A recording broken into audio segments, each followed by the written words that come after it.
आज का जो हमारा टॉपिक है वो है torque on A bar magnet placed in a uniform magnetic field. देखिए, इसका मतलब ये है कि किसी भी यूनिफॉर्म मैग्नेटिक फील्ड में जब हम किसी बार मैग्नेट को प्लेस कर देते हैं तो उस बार मैग्नेट पे टॉर्क लगता है और टॉर्क की वजह से वो बार मैग्नेट रोटेट करता है। तो यहाँ पे हमें टॉर्क ही कैलकुलेट करना है और अमाउंट ऑफ रोटेशन को ही क्या बोला जाता है, टॉर्क बोला जाता है। ठीक है।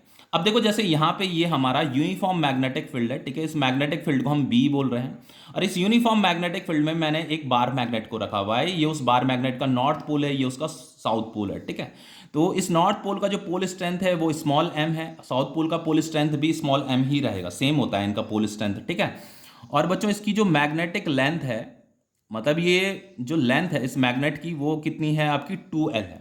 तो बच्चों इसका जो मैग्नेटिक डायपोल मोमेंट होता है वो ऑलवेज क्या होता है, from south pole to north pole होता है, ये भी आपको पता होगा। और मैग्नेटिक डायपोल मोमेंट का सिंबल क्या होता है आपका, कैपिटल एम होता है। तो किसी भी बार मैग्नेट का जो मैग्नेटिक डायपोल मोमेंट होता है वो कितना होता है आपका, either pole strength into magnetic length of the magnet, जो इसकी लेंथ है 2L। ठीक है, तो ये हो गया बच्चों आपका मैग्नेटिक डायपोल मोमेंट। और मैग्नेटिक डायपोल मोमेंट की जो डायरेक्शन होती है वो always from south pole to north pole होती है, यही आपकी मैग्नेटिक डायपोल मोमेंट की डायरेक्शन भी है। अब देखिए बच्चों, किसी भी बार मैग्नेट को जब आप यूनिफॉर्म मैग्नेटिक फील्ड में रख देते हो ना, तो उसके नॉर्थ पोल पे भी फोर्स लगता है और साउथ पोल पे भी फोर्स लगता है। तो हमेशा याद रखिए, नॉर्थ पोल पे जो फोर्स लगेगा बच्चों वो हमेशा मैग्नेटिक फील्ड की ही डायरेक्शन में लगेगा, इस तरफ लगेगा फोर्स। ठीक है, अभी इस फोर्स को भी कैलकुलेट करेंगे। और साउथ पोल पे जो फोर्स लगता है वो हमेशा मैग्नेटिक फील्ड के अपोजिट डायरेक्शन में फोर्स लगता है, इसे भी नॉलेज में रखिएगा। ठीक है, तो बच्चों जितना फोर्स इस नॉर्थ पोल में लगेगा ना, उतना ही फोर्स इस साउथ पोल पे भी लगेगा। ऐसा मैं इसलिए बोल रहा हूं क्योंकि नॉर्थ पोल और साउथ पोल की जो पोल स्ट्रेंथ होती है वो सेम होती है और यहाँ पे मैग्नेटिक फील्ड भी क्या है, यूनिफॉर्म है। इसीलिए बच्चों दोनों पोल्स पे जो फोर्स लग रही है वो सेम मैग्नीट्यूड की फोर्स लग रही है। अब इस फोर्स को कैलकुलेट करने का तरीका क्या होता है, देखो इसे कैलकुलेट करने का तरीका ये होता है कि इस नॉर्थ पोल की जो पोल स्ट्रेंथ है वो m है और यहाँ पे जो ये एक्सटर्नल मैग्नेटिक फील्ड है वो कितना है, b है। तो बस आपको m इंटू बी करना है, इससे आपको फोर्स का पता चलता है। ठीक है, उसी तरीके से यहाँ पे भी हमें फोर्स मिल जाएगी। इस साउथ पोल की पोल स्ट्रेंथ m है और यहाँ पे जो एक्सटर्नल मैग्नेटिक फील्ड है वो कितनी है, b है। ठीक है, तो दोनों ये नॉर्थ पोल और साउथ पोल पे जो फोर्स लग रही है वो कितनी लग रही है, m into B, m into B. ठीक है, अब देखो बच्चों इन दोनों फोर्सेस को देखिए, ये दोनों अपोजिट डायरेक्शन में लग रही है, एक इधर लग रही है एक इधर लग रही है। तो इस बार मैग्नेट पे जो नेट फोर्स लग रही होगी वो कितनी लग रही होगी, 0 लग रही होगी। ठीक है, तो यहां पे लिख दीजिए net force on bar magnet, क्योंकि ये दोनों फोर्सेस क्या है, अपोजिट डायरेक्शन में लग रही है ना, तो ये एक दूसरे को कैंसिल कर रही होंगी। ठीक है, तो net force on bar magnet would be 0। ठीक है, अब देखो बच्चों ये जो नेट फोर्स होता है, इस नेट फोर्स का मतलब क्या है, देखो जैसे ये वाली फोर्स तो आपकी इंडिविजुअल फोर्स है, जैसे ये वाली फोर्स तो सिर्फ नॉर्थ पोल पे लग रही थी और ये वाली जो फोर्स है वो सिर्फ साउथ पोल पे लग रही थी। लेकिन इस नेट फोर्स का मतलब क्या है, नेट फोर्स जो होती है बच्चों वो हमेशा कहां पे एक्ट करती है, इस सेंटर ऑफ मास पे एक्ट करती है। किसी भी बॉडी पे अगर आप एक से ज्यादा फोर्स लगा रहे हो तो जो उस पर जो नेट फोर्स लग रही होगी वो उस बॉडी के सेंटर ऑफ मास पे लगती है। तो ये जो नेट फोर्स है, नेट फोर्स कहां पे एक्ट कर रही है, इसके सेंटर ऑफ मास पे एक्ट कर रही है। तो क्योंकि बच्चों नेट फोर्स तो आपका 0 आ रहा है, इसका मतलब इसके सेंटर ऑफ मास पे कोई भी फोर्स नहीं लग रही है। समझ में आ रहा है? तो देखो बच्चों नेट फोर्स तो हो गया आपका 0, ये 1 मार्क्स में क्वेश्चन आ जाता है। अब देखो जैसे ये आपका बार मैग्नेट है। ठीक है, देखो इसके नॉर्थ पोल में इधर फोर्स लग रही है, इसके साउथ पोल पे इस तरफ फोर्स लग रही है। तो देखो बच्चों ये इन फोर्सेस को कपल फोर्स भी बोला जाता है। ठीक है, तो इस कपल फोर्सेस की वजह से, इन कपल फोर्स की वजह से वो ऐसे रोटेट करना चाहेगा, इस तरीके से रोटेट करना चाहेगा। अब देखो बच्चों वो ऐसे रोटेट तो कर रहा है लेकिन उसका जो ये सेंटर ऑफ मास है ना वो अपनी ही जगह में रहेगा, सेंटर ऑफ मास डिस्प्लेस नहीं करेगा क्योंकि नेट फोर्स 0 है। अगर नेट फोर्स 0 नहीं होता तो उसका सेंटर ऑफ मास भी यहां से डिस्प्लेस कर जाता, मतलब वो भी मूव करता, लेकिन सेंटर ऑफ मास अपनी ही जगह में रहेगा। ये आपका जो बार मैग्नेट है ये रोटेट तो करेगा लेकिन उसका सेंटर ऑफ मास अपनी ही जगह में रहेगा क्योंकि नेट फोर्स क्या है, 0 है। ठीक है, तो देखो कैसे रोटेट करेगा, देखो फोर्स इधर लग रहा है इस वाले नॉर्थ पोल में, साउथ पोल में इधर फोर्स लग रहा है, तो इनकी वजह से ये ऐसे रोटेट करना चाहेगा इस तरीके से। ठीक है, तो क्योंकि बच्चों ये रोटेट कर रहा है तो हमें यहाँ पे अमाउंट ऑफ रोटेशन को कैलकुलेट करना है और अमाउंट ऑफ रोटेशन को ही क्या बोला जाता है, टॉर्क बोला जाता है। समझ में आ रहा है? अब देखो टॉर्क का फॉर्मूला क्या होता है बच्चों, देखो टॉर्क का जो फॉर्मूला होता है, टॉर्क का सिंबल ये होता है। ठीक है, तो टॉर्क का जो फॉर्मूला होता है बच्चों वो होता है आपका either force into perpendicular distance between the line of force. ठीक है, परपेंडिकुलर डिस्टेंस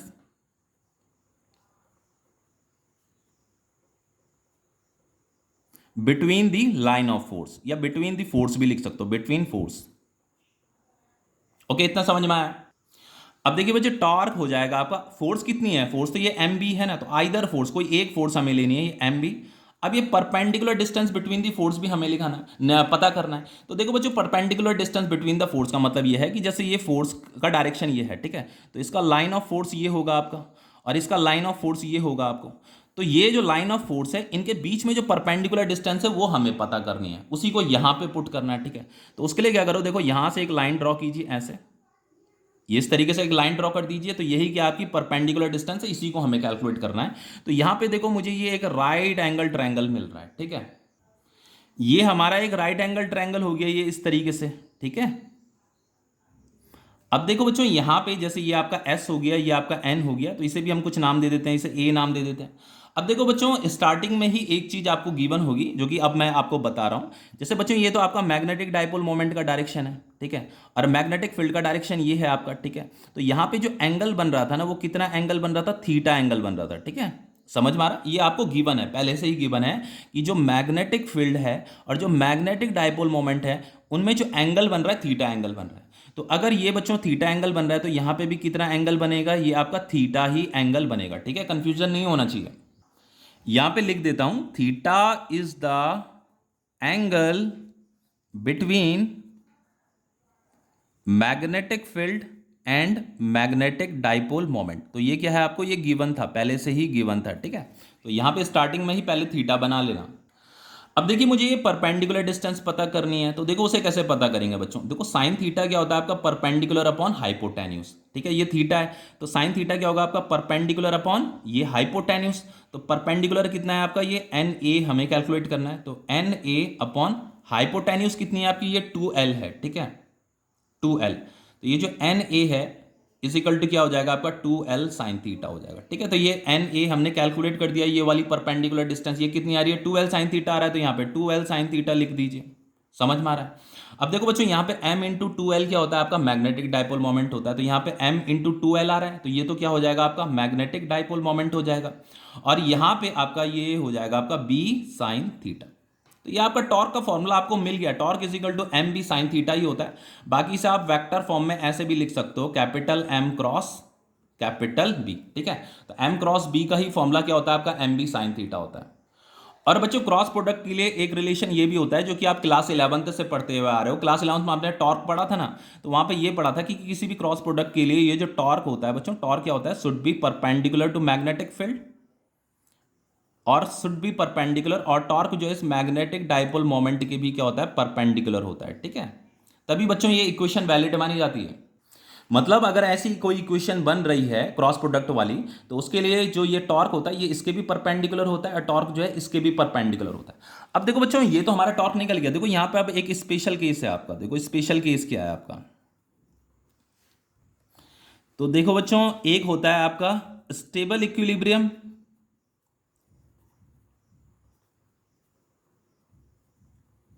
और एक होता है आपका अनस्टेबल इक्विलिब्रियम।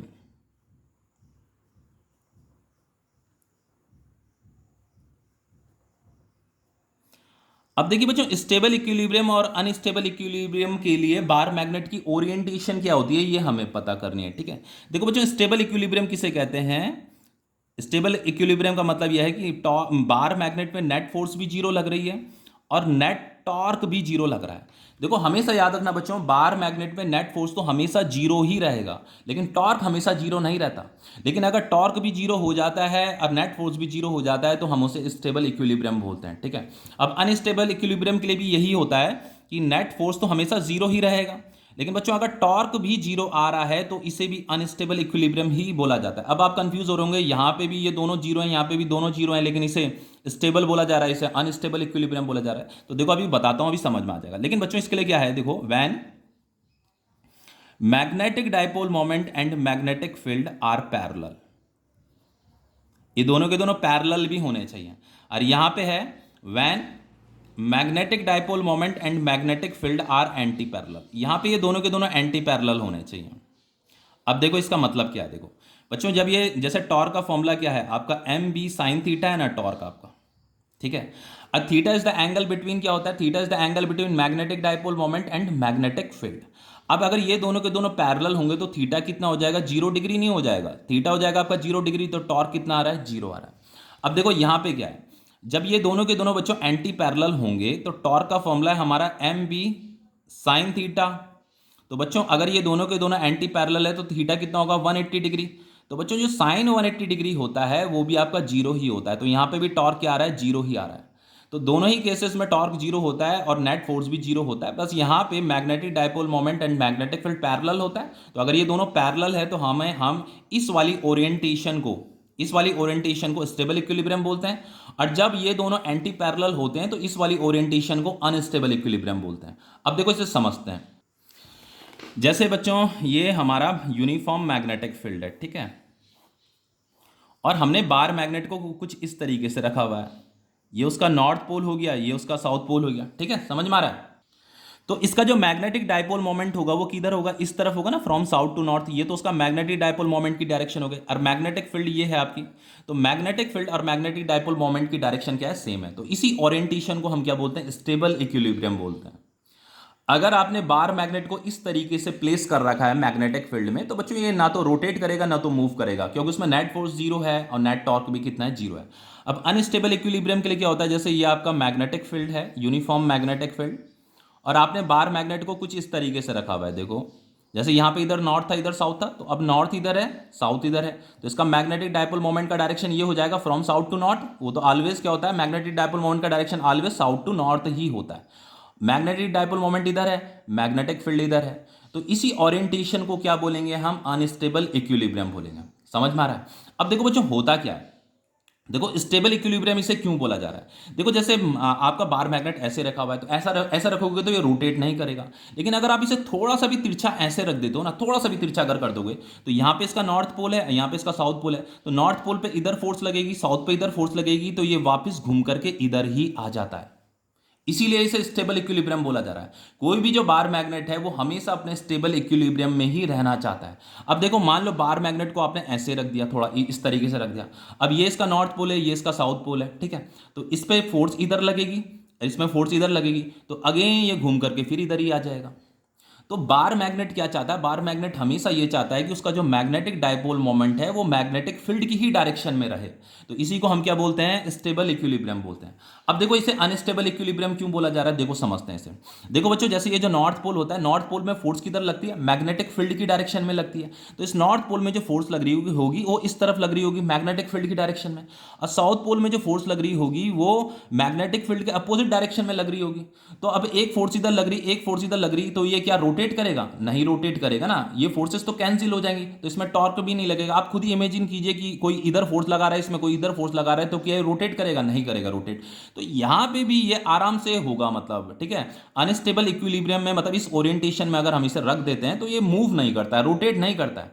लेकिन बच्चों इसे अनस्टेबल इक्विलिब्रियम इसलिए बोला जा रहा है, जैसे ये इसका नॉर्थ है, इसका साउथ है, ठीक है, तो अगर मैं इसे थोड़ा सा ऐसे तिरछा रख देता हूं, ऐसे मैंने तिरछा रख दिया, तो बच्चों ये घूम करके ऐसे वापस नहीं आएगा, इसीलिए इसे अनस्टेबल इक्विलिब्रियम बोला जा रहा है। तो ये किधर जाएगा, ये घूम करके पता किधर जाएगा, देखो बताता हूं। ये इसका नॉर्थ पोल है, ये इसका साउथ पोल है, तो नॉर्थ में इधर फोर्स लगेगी मैग्नेटिक फील्ड की डायरेक्शन में, साउथ में इधर फोर्स लगेगी मैग्नेटिक फील्ड के अपोजिट डायरेक्शन में। तो ये अब किधर घूमेगा, इधर ही तो घूमेगा, ऐसे ऐसे ऐसे, और ऐसे घूमने पर अब इसका नॉर्थ पोल इधर आ जाएगा, साउथ पोल इधर आ जाएगा। जैसे यहां पे था नॉर्थ पोल इधर था, साउथ पोल इधर था ना, उसी तरीके से अब इसका नॉर्थ पोल इधर हो जाएगा, साउथ पोल इधर हो जाएगा। तो हमेशा याद रखना बच्चों, कोई भी बार मैग्नेट जो है हमेशा जो है अपने स्टेबल इक्विलिब्रियम में ही रहना चाहता है।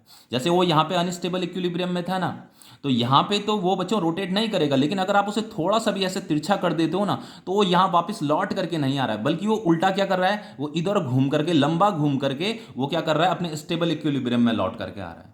तो समझ में आ गया होगा आपको स्टेबल इक्विलिब्रियम और अनस्टेबल इक्विलिब्रियम, ठीक है। अब देखिए बच्चों एक इंपॉर्टेंट चीज यहां पे बताता हूं आपको, जनरली क्वेश्चंस उसी से ही बनते हैं। जैसे बच्चों यहां पे ये आपका यूनिफॉर्म मैग्नेटिक फील्ड है, इसे ध्यान से देखिएगा, क्वेश्चन इन्हीं चीजों से बनते हैं, ठीक है, जो मैं अब बताने वाला हूं, ठीक है। अब जो ये आपका यूनिफॉर्म मैग्नेटिक फील्ड है, इस यूनिफॉर्म मैग्नेटिक फील्ड के अंदर मैंने एक करंट कैरिंग सर्कुलर लूप को रखा हुआ है। ये आपका करंट कैरिंग सर्कुलर लूप है, इसमें ये करंट है आपका, ठीक है, इस तरीके से करंट का डायरेक्शन है, करंट कितना है, आई है, समझ में आ रहा है। अब देखो बच्चों ये जो करंट कैरिंग लूप होता है ये भी आपका बार मैग्नेट की ही तरह बिहेव करता है। और ये जो करंट कैरिंग लूप का जो टॉपिक था वो मैं प्रीवियस चैप्टर के लेक्चर में आपको पढ़ा चुका हूं, ठीक है। तो आप अगर पढ़ रहे हो प्रॉपर तरीके से तो आप समझ पा रहे होंगे कि करंट कैरिंग लूप जो होता है आपका बार मैग्नेट की ही तरह बिहेव करता है। तो जिस तरीके से बच्चों बार मैग्नेट में नॉर्थ पोल और साउथ पोल होता है, उसी तरीके से ये जो करंट कैरिंग लूप होता है इसमें भी नॉर्थ पोल और साउथ पोल होता है, ठीक है। तो इसका नॉर्थ पोल और साउथ पोल हम कैसे करके ढूंढते थे, तो उसका पता करने के लिए हमें क्या करना है, जैसे अगर मैं यहाँ टॉप से अगर मैं इस करंट की डायरेक्शन को देखता हूं तो करंट की डायरेक्शन मुझे कैसी दिखाई दे रही है, एंटी क्लॉकवाइज दिखाई दे रही है। तो बच्चों जिधर से जिस एंड से आपको करंट की डायरेक्शन एंटी क्लॉकवाइज दिख रही है उसे आप नॉर्थ पोल बोलोगे। और अगर आप नीचे से देखोगे, यहां बॉटम से देखोगे, तो आपको करंट की डायरेक्शन क्लॉकवाइज दिखाई देगी। तो क्योंकि आपको करंट की डायरेक्शन क्लॉकवाइज दिखाई दे रही है तो आप इस नीचे वाले ये जो बॉटम है इसे आप क्या बोलोगे, साउथ पोल बोलोगे। और बच्चों क्योंकि आपका ये जो करंट कैरिंग लूप है ये बार मैग्नेट की तरह बिहेव कर रहा है तो इसका मैग्नेटिक डाइपोल मोमेंट भी होना चाहिए। तो इसका जो मैग्नेटिक डाइपोल मोमेंट होता है बच्चों वो क्या होता है, ऑलवेज उसकी जो डायरेक्शन होती है फ्रॉम साउथ टू नॉर्थ होती है, ये भी मैंने आपको बता रखा है। तो ये आपका मैग्नेटिक डाइपोल मोमेंट का डायरेक्शन है। अब देखो जैसे बार मैग्नेट के लिए मैग्नेटिक डाइपोल मोमेंट का फॉर्मूला तो ये होता था m×2l, लेकिन इस करंट कैरिंग सर्कुलर लूप के लिए मैग्नेटिक डाइपोल मोमेंट का फॉर्मूला क्या होगा। देखो इसके लिए जो फॉर्मूला होगा बच्चों वो होता है आपका करंट, जो भी इस लूप में करंट पास हो रही है, ठीक है, वो वाली करंट, और इसका एरिया, जो भी इस लूप का एरिया होगा ना बस उसे आपको लिखना है। अब वेक्टर फॉर्म में आप ऐसे लिख सकते हो, एरिया तो आपका वेक्टर क्वांटिटी होता है, मैग्नेटिक डाइपोल मोमेंट भी आपका वेक्टर क्वांटिटी होता है। तो आप इसे ऐसे भी लिख सकते हो, m इज इक्वल टू, मतलब vector m is equal to I into vector A. तो ये चीजें आपको नॉलेज में रखनी है कि किसी भी करंट कैरिंग लूप के लिए मैग्नेटिक डाइपोल मोमेंट का फॉर्मूला ये होता है, और किसी भी बार मैग्नेट के लिए जो मैग्नेट, ये आपका मैग्नेटिक डाइपोल मोमेंट है, बार मैग्नेट के लिए जो मैग्नेटिक डाइपोल मोमेंट का फॉर्मूला होता है वो होता है either pole strength into magnetic length of the magnet. ये उसकी लेंथ हो गई 2l और ये उसकी पोल स्ट्रेंथ हो गई, ठीक है। अब देखिए बच्चों, जैसे मान लो अगर इसमें ये जो ये जो आपका करंट कैरिंग लूप है, अगर इसमें एक से ज़्यादा टर्न है, जैसे एक टर्न ये हो गया, फिर एक और टर्न है, फिर तीसरा टर्न, चौथा टर्न, पांचवा टर्न, अगर एक से ज़्यादा टर्न है, मान लो n टर्न है, तो तब आप टोटल मैग्नेटिक डाइपोल मोमेंट कैसे निकालोगे, तो उसके लिए आपको बस यहाँ n को मल्टीप्लाई कर देना है इसके साथ। n क्या आपका नंबर ऑफ टर्न्स है, ठीक है। तो इस तरीके से आपका टोटल मैग्नेटिक डाइपोल मोमेंट निकल जाएगा। अब देखो बच्चों, ये जो करंट कैरिंग लूप है, जब आप इसे यूनिफॉर्म मैग्नेटिक फील्ड में रखते हो तो इसमें भी टॉर्क लगता है। तो यहाँ पे भी टॉर्क का जो फॉर्मूला होगा बच्चों वो यही होगा, m क्रॉस b। अभी जो हमने पीछे निकाला था, टॉर्क इज इक्वल टू क्या था, mb साइन थीटा। तो मैग्नेटिक फील्ड तो आपको गिवन होगा, लेकिन यहाँ पे मैग्नेटिक डाइपोल मोमेंट कैलकुलेट करने के लिए आपको इस फॉर्मूले का यूज करना है, m is equal to I into A, बस इसी फॉर्मूले का यूज करना है, ठीक है। एग्जाम में जो क्वेश्चंस बनते हैं बच्चों इस टाइप के क्वेश्चंस बनते हैं, इसलिए मुझे बताना पड़ रहा है। अब देखो जैसे ये आपका सोलोनाइड है, देखो ध्यान से देखना इस वाले को भी, जैसे ये आपका सोलोनाइड है, ठीक है। अब जैसे मान लो इसमें करंट की डायरेक्शन ये है, इस तरीके से ये करंट की डायरेक्शन है, ओके। अब देखिए बच्चों, जैसे ये भी तो आपका करंट कैरिंग सर्कुलर लूप है, ये भी आपका करंट कैरिंग सर्कुलर लूप है, ये भी है, ठीक है। तो यहाँ पे कुछ नंबर ऑफ टर्न्स है, तो इसका जो मैग्नेटिक डाइपोल मोमेंट निकाला जाता है उसके लिए भी फॉर्मूला यही होता है बच्चों, n इंटू आई इंटू ए, n इंटू आई इंटू ए। देखो बच्चों, अगर मैं एक सिंगल करंट कैरिंग लूप की बात करूं इसकी, तो इसका जो मैग्नेटिक डाइपोल मोमेंट होगा वो आई इंटू ए होगा, इसका भी आई इंटू ए होगा। मान लो इसमें आई करंट चल रहा है ऐसे, और ए क्या है, ए का मतलब इसका एरिया ऑफ क्रॉस सेक्शन, ठीक है। तो इसका भी area of cross section A है, इसका भी ए है, ठीक है। तो इसका जो मैग्नेटिक डाइपोल मोमेंट होगा वो आई इंटू ए होगा, इसका भी आई इंटू ए, इसका भी आई इंटू ए, ठीक है। तो अगर मुझे सोलेनाइड का टोटल मैग्नेटिक डाइपोल मोमेंट निकालना है तो उस आई इंटू ए को मुझे एन से मल्टीप्लाई करना पड़ेगा। एन क्या है, इसका नंबर ऑफ टर्न्स है, ठीक है। तो बच्चों जैसे आपका जो करंट कैरिंग सोलोनाइड होता है ये भी आपका बार मैग्नेट की ही तरह बिहेव करता है। तो इसका भी साउथ पोल होता है, इसका भी नॉर्थ पोल होता है। तो इसका साउथ पोल नॉर्थ पोल आप कैसे पता करोगे, जैसे यहाँ पे पता किया था बस ऐसे ही पता करेंगे। जैसे मान लो अगर आप इधर से देखते हो तो इधर से मान लो आपको ये करंट की डायरेक्शन इस लूप में कैसी दिखाई दे रही है, क्लॉकवाइज दिखाई दे रही है। तो क्योंकि इस एंड से आपको क्लॉकवाइज दिखाई दे रही है तो मैं इसे क्या बोल दूंगा, साउथ पोल बोल दूंगा। और इधर से अगर आप देखोगे इस लूप में करंट की डायरेक्शन तो आपको कैसी दिखाई देगी, एंटी क्लॉकवाइज दिखाई देगी, तो आप इसे नॉर्थ पोल बोलोगे। तो ये आपका साउथ पोल हो गया, ये आपका नॉर्थ हो गया, ये आपका साउथ होगा, ये आपका नॉर्थ होगा, ये साउथ होगा, ये नॉर्थ होगा, ये साउथ होगा, ये नॉर्थ होगा। समझ में आ रहा है, ठीक है। तो इसलिए बच्चों किसी भी करंट कैरिंग सोलोनाइड के लिए भी जो मैग्नेटिक डाइपोल मोमेंट निकाला जाता है उसका फॉर्मूला भी यही होता है, एन इंटू आई इंटू ए। तो इसे भी अगर आप किसी यूनिफॉर्म मैग्नेटिक फील्ड में रख दोगे तो इसमें भी क्या लगेगा, टॉर्क लगेगा। समझ में आ रहा है। और टॉर्क के लिए फॉर्मूला आपका यही होगा, और मैग्नेटिक डाइपोल मोमेंट कैलकुलेट करने का तरीका ये होगा, एन इंटू आई इंटू ए सोलोनाइड के लिए, ठीक है। और इसका सोलेनाइड का जो डायरेक्शन होता है वो फ्रॉम साउथ टू नॉर्थ होता है, ये आपका मैग्नेटिक डाइपोल मोमेंट का डायरेक्शन होगा। अब देखिए एक क्वेश्चन कर लेते हैं। देखो यहां पे क्वेश्चन में क्या कह रहा है आपको, बहुत ही सिंपल क्वेश्चन है।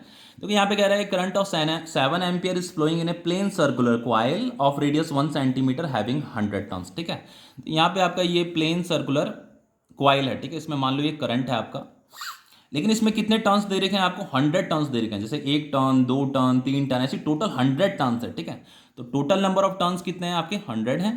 और यहाँ पे इसमें जो करंट दे रखा है वो कितना दे रखा है? 7 एम्पियर दे रखा है। और इसका जो रेडियस दे रखा है बच्चों वो 1 सेंटीमीटर दे रखा है। ठीक है, तो इसे फाइनली हम ऐसे लिख सकते हैं 1 इंटू इस 1 सेंटीमीटर को मैं 1/100 लिख सकता हूँ, ये मीटर हो जाएगा। और फाइनली मैं ऐसे लिख सकता हूँ 1 इंटू 10⁻⁻2 मीटर। ठीक है, तो ये आपका रेडियस है, इसका रेडियस। ठीक है, हमें यहाँ पे क्या कह रहा है? What is it's magnetic dipole moment हमें बताना है। तो मैग्नेटिक डाइपोल मोमेंट का भी मैंने फॉर्मूला बताया था आपको, क्या था? N इंटू आई इंटू ए। तो नंबर ऑफ टर्न्स कितने हैं? 100 है। करंट कितना है? 7 है। और एरिया ऑफ क्रॉस सेक्शन कैसे निकालेंगे? जैसे इसका रेडियस ये r है, तो एरिया ऑफ क्रॉस सेक्शन के लिए फॉर्मूला हो जाएगा आपका πr²। समझ में आ रहा है? तो ये हो जाएगा आपका 100 इंटू 7 इंटू 22/7 इंटू आर कितना है बच्चों? 1 इंटू 10⁻⁻2 है। ठीक है, तो यहाँ पे हो जाएगा आपका 10⁻⁻2 इंटू 10⁻⁻2। तो 7 से 7 आपका कट जाएगा, 100 से आपका 10⁻⁻2 कट जाएगा, तो ये आ गया आपका 22 इंटू 10⁻⁻2। तो इसे आप फाइनली ऐसे लिख सकते हो 0.22 एम्पियर मीटर स्क्वायर। समझ में आ रहा है? अब देखो यहाँ पे क्या आगे क्या पूछा है, यहाँ पे कहता है the coil is placed in a uniform magnetic field. ये मैग्नेटिक फील्ड आपको दे रखा है। ठीक है, तो यूनिफॉर्म मैग्नेटिक फील्ड में हमने इसे रखा हुआ है। और आगे कह रहा है the coil is free to rotate. Coil क्या है आपका? इस तरीके से रखा गया है कि वो फ्री टू रोटेट है, मतलब अगर उसमें कोई टॉर्क लगता है तो टॉर्क की वजह से वो रोटेट भी कर सकता है। तो what orientation would correspond it's stable equilibrium और अनस्टेबल इक्विलिब्रियम। तो स्टेबल इक्विलिब्रियम के लिए भी उसका ओरिएंटेशन बताना है हमें, और अनस्टेबल इक्विलिब्रियम के लिए भी उसका ओरिएंटेशन बताना है। तो अभी पीछे बताया तो था बच्चों मैंने, इस स्टेबल इक्विलिब्रियम के लिए ओरिएंटेशन क्या होता है बच्चों? इन स्टेबल इक्विलिब्रियम, यहां पे आपको बस वन वर्ड में आंसर देना है। इन स्टेबल इक्विलिब्रियम जो मैग्नेटिक डाइपोल मोमेंट होता है और जो मैग्नेटिक फील्ड होता है वो पैरेलल होता है। ठीक है, स्टेबल इक्विलिब्रियम के लिए यही उसका ओरिएंटेशन होता है कि मैग्नेटिक डाइपोल मोमेंट की डायरेक्शन हमेशा मैग्नेटिक फील्ड की ही डायरेक्शन में रहनी चाहिए। आर पैरेलल होता है। जैसे टॉर्क क्या होता है आपका? एम बी साइन थीटा होता है ना, तो ये टॉर्क कितना हो जाएगा? 0 हो जाएगा, क्योंकि दोनों के दोनों पैरेलल है, तो थीटा कितना है? 0 डिग्री है। ठीक है, इसीलिए साइन 0 डिग्री की वैल्यू 0 होती है। अब अगर हम अनस्टेबल इक्विलिब्रियम की बात करें, अनस्टेबल इक्विलिब्रियम के लिए उसका जो ओरिएंटेशन होगा वो क्या होगा बच्चों? ये दोनों के दोनों एंटी पैरेलल होंगे। इन अनस्टेबल इक्विलिब्रियम